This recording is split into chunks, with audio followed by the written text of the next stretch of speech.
Frame में आपको दिख रही है मारुति इन्विक्टो, मारुति की हाइब्रिड गाड़ी 30 लाख रुपए के बजट में आती है। बनती टोयोटा के प्लांट में है और टोयोटा की तरफ से यही गाड़ी इनोवा हाई क्रॉस के नाम से बेची जाती है। और इस गाड़ी की पीडीआई करने मैं आया था उत्तराखंड से मिर्जापुर। मैंने इस गाड़ी को ड्राइव किया, इस गाड़ी की पीडीआई की। मैं अक्सर कहीं पीडीआई के लिए जाता हूँ तो उनसे उस गाड़ी को लेने के रीज़न जरूर जानता हूँ। आखिर उन्होंने क्या देखा, क्यों इतने पैसे इस गाड़ी पे खर्च कर रहे हैं, किस फीचर को इन्होंने प्रायोरिटी दी। मैंने ये देखा कि मेरे जो भी फॉलोअर्स हैं, जो भी हमारे सब्सक्राइबर्स हैं, वो बिल्कुल प्रैक्टिकलिटी को चुनते हैं, वो एडवर्टाइजमेंट की तरफ नहीं जाते। इसी तरह मैंने रुड़की में एक पीडीआई की थी नेक्सॉन की, वो पीडीआई भी आप देखा होगा अपने चैनल पे।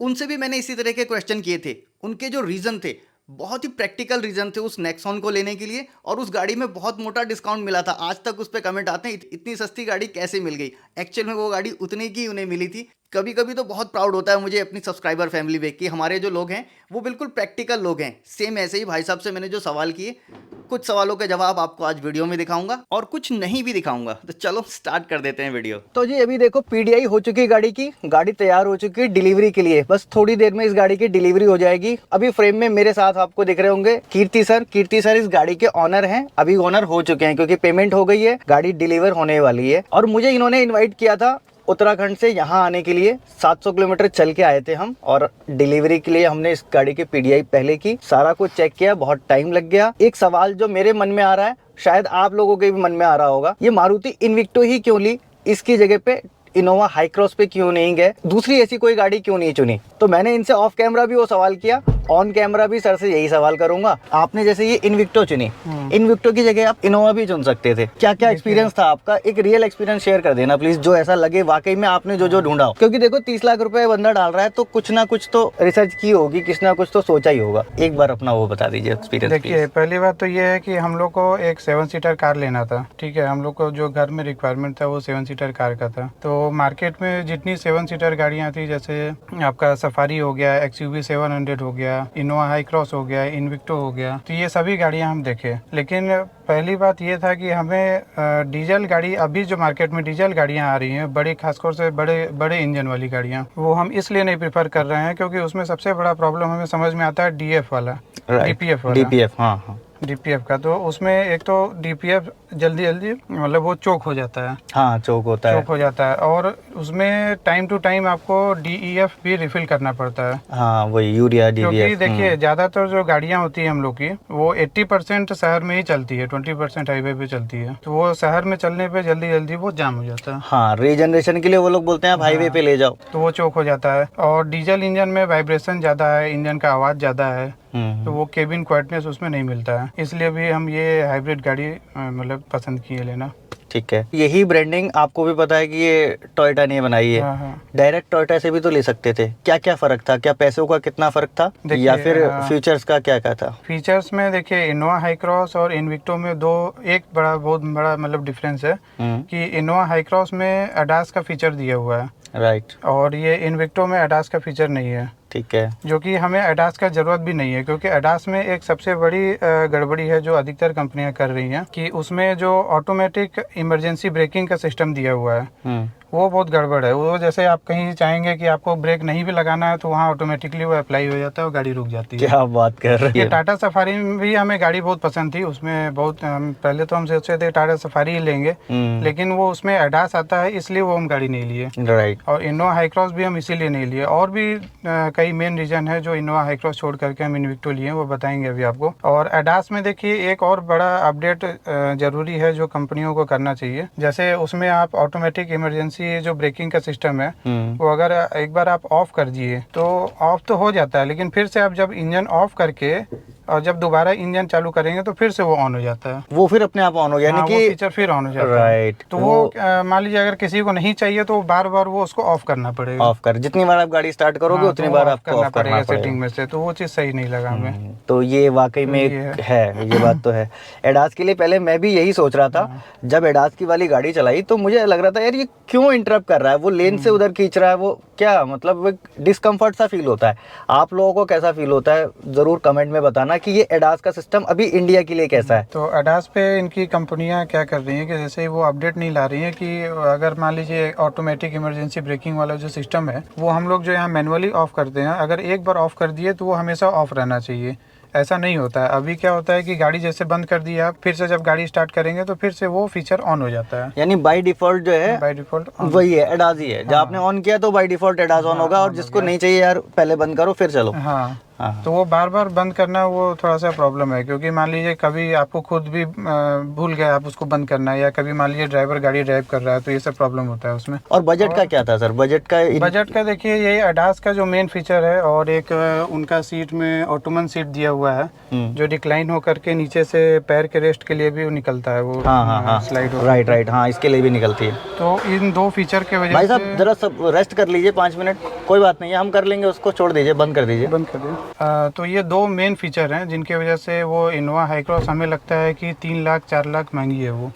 और भी छोटे मोटे जो फीचर्स होंगे तो होंगे। 2-3 बड़े रीजन है मेरे इनोवा हाई क्रॉस छोड़ करके इन्विक्टो लेने का। एक तो देखिए मेरा पर्सनली जो वो है मतलब कि इनोवा हाई क्रॉस से बढ़िया लुक्स हमें इन्विक्टो का लगता है, क्योंकि इसका एलॉय का भी देख लीजिए लुक और इनोवा हाई क्रॉस का एलॉय का लुक देख लीजिए, इन्विक्टो का ज़्यादा अच्छा लगता है comparison to Innova high cross.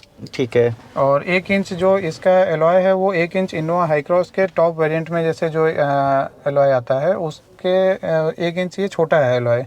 इससे क्या होता है कि कंफर्ट लेवल थोड़ा सा बढ़ जाता है। और टेक्निकली देखिए दोनों गाड़ियां सेम है। टेक्नोलॉजी तो देखिए टोयोटा का है, टोयोटा का टेक्नोलॉजी बहुत अच्छा होता है, लेकिन जो लोकल लेवल पे इनका R&D है वो हमें ऐसा लगता है कि कहीं ना कहीं टोयोटा थोड़ा पीछे है मारुति के कंपैरिजन में, क्योंकि हम बैक टू बैक दोनों सेम कंडीशन में हाई क्रॉस भी चला है और इन्विक्टो भी चला है, तो दोनों के इंजन ट्यूनिंग में जो हमें डिफरेंस समझ में आया वो इन्विक्टो का इंजन ट्यूनिंग थोड़ा अच्छा है उससे, मतलब 19-20 का ही डिफरेंस है, लेकिन इन्विक्टो का ट्यूनिंग अच्छा है। जब बैक टू बैक चला है तो एक इंजन का ट्यूनिंग का समझ में आया। दूसरा ये जो स्टीयरिंग है, स्टीयरिंग भी हमें इन्विक्टो का थोड़ा ज्यादा अच्छा लगा, इनोवा हाई क्रॉस का थोड़ा कम अच्छा लगा। अच्छा, डिफरेंस कुछ ऐसा साइज थोड़ा का? ये लाइट था और अच्छा। इसका फीडबैक थोड़ा अच्छा था। फीडबैक अच्छा था। हाँ, बाकी चीजें तो देखिए सेम है लगभग, कि ऑलमोस्ट तो सेम ही है। हाँ ऑलमोस्ट, बट हाँ थोड़ा थोड़ा देखो, अभी इसमें इनर ट्रिम्स जो हैं आपको ये अलग दिख रही होंगी। हाँ ये सब थोड़ा बॉडी शेल वही है, टेक्नोलॉजी एक दूसरे से शेयर कर रहे हैं ये लोग, लेकिन हाँ अगर रीबैजिंग भी की है तो कुछ कुछ चीजें अलग डाली, जैसे अभी भाई साहब ने बोला कि उसका लुक, फ्रंट ग्रिल का लुक डिपेंड करता है अपनी अपनी पर्सनल चॉइस पे, किसी को वो अच्छी लगी, किसी को वो अच्छी लगी। इसके अलावा कोई रीजन? और देखिए हाइब्रिड गाड़ी मेरा चूज करने का एक और बहुत बड़ा इंपॉर्टेंट रीजन रहा है, क्योंकि ये गाड़ी जब आप चलाएंगे तो एकदम साइलेंट चलती है। एक तो जब ये ईवी मोड पे चलती है तब तो एकदम ही साइलेंट रहती है, और जब पेट्रोल पे भी चलती है, इंजन पे जब चलती है तब भी वो एकदम साइलेंट रहता है। वो इसका केबिन में ज़्यादा आवाज़ नहीं आता है, तो काफ़ी साइलेंट है। मतलब डीजल का इंजन के कंपैरिजन में, जैसे सफारी हुई, XUV 700 हुई, उससे बहुत ज़्यादा ये केबिन ये साइलेंट है चलाने के मामले में। हाँ चलने में साइलेंट है, प्लस साथ में देखो हाइब्रिड गाड़ी है ये, तो इसका माइलेज अगर आप निकालने वाले हो तो बहुत अच्छा निकाल सकते हो। माइलेज भी अच्छा। माइलेज अगर आप निकालने वाले हो तो 25, 28, 30 भी निकाल सकते हो बहुत आराम से, क्योंकि हाइब्रिड गाड़ी है। अच्छा, एक चीज़ और इसका हमें थोड़ा टेक्निकली कहीं से पता चला था किसी वर्कशॉप से, कि इनोवा हाई क्रॉस का जो फ्रंट डिस्क है वो सॉलिड है, और इसका जो फ्रंट डिस्क है वो वेंटिलेटेड है। तो ऐसा सुनने में आता है कि वेंटिलेटेड डिस्क थोड़ा ज़्यादा अच्छा होता है, ठंडी जल्दी हो जाती है उसका, उसको वेंटिलेशन होगा तो ज़्यादा हीट नहीं होगी, ब्रेक पैड और डिस्क में ज़्यादा प्रॉब्लम नहीं आता, या ब्रेक वाइब्रेशन का प्रॉब्लम नहीं आता है, ये सब। तो यही थे जी मोटे मोटे कुछ डिफरेंस बाकी गाड़ियों के कंपैरिजन में। आखिर ये 30 लाख रुपए की इन्विक्टो ही क्यों चुनी? और इस गाड़ी में एक अलग चीज और है, ये गाड़ी का रोड टैक्स नहीं लगा, रोड टैक्स बिल्कुल फ्री है। रोड टैक्स का क्या केस था आपके यहाँ? यूपी में जैसा अभी चल रहा है, तो यहाँ पे अभी जो गवर्नमेंट है यहाँ पास की है, जितनी हाइब्रिड गाड़ियाँ हैं और इलेक्ट्रिक गाड़ियाँ हैं उस पर रजिस्ट्रेशन नहीं लगेगा। जो फाइलिंग का चार्ज है नॉमिनल 1500 से लेके 2000 तक वही लगेगा, यानी रोड टैक्स 100% फ्री। हाँ 100% फ्री। तो अगर एक तरह से देखा जाए तो ये बहुत बड़ा फायदा है, पूरा 100% रिबेट मिलना टैक्स की, मतलब गवर्नमेंट का एक अच्छा इनिशिएटिव है ये स्टार्ट करने के लिए कि लोग हाइब्रिड की तरफ जाएं। और मेरे ख्याल से प्योर ईवी से हटके हाइब्रिड की तरफ जाना ज़्यादा अच्छा है। एक वक्त तो आपको वो रेंज वाली टेंशन नहीं रहती कि यार यहाँ खत्म हो जाएगी, कहाँ चार्ज करूँगा, ये घूमते रहो। इसमें वो नहीं है, इसमें ऑटोमेटिक अपने आप इंजन चार्ज भी करता है, उसे ईवी मोड में भी चलता है। जो यूपी में हाइब्रिड गाड़ियों पे जो ये चल रहा है कि रजिस्ट्रेशन इस समय एकदम फ्री है, 100% फ्री है। उसके अलावा 1 लाख का सब्सिडी भी मिल रहा है, मतलब मैक्सिमम अप टू 1,08,000 का सब्सिडी मिल रहा है।